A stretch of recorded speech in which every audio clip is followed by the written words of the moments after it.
அவர் வாழ்ந்த காலத்தில் அவர் பேசின முற்போக்கு கருத்துக்களுக்காக,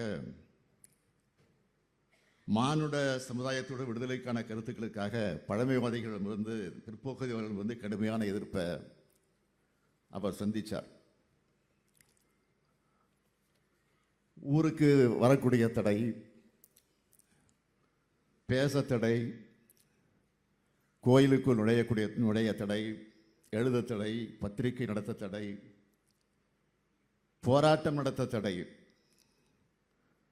அத்தனை தடைகளையும் உடைச்சு, அதனால் தந்தை பெரியார் அவர்கள் மறைந்து 50 ஆண்டுகளுக்கு பிறகும் இன்றைக்கு அவரை பேசிக் கொண்டிருக்கிறோம், அவரை பற்றி புகழ்ந்து கொண்டிருக்கிறோம், அவருடைய வரலாற்றை எடுத்து சொல்லிக் கொண்டிருக்கிறோம், அவரை இன்றைக்கு நினைவுபடுத்தி அந்த உணர்வுகளை இன்றைக்கு நாம் வெளிப்படுத்தி கொண்டிருக்கிறோம். இதுதான் தந்தை பெரியாருடைய தனித்தன்மை.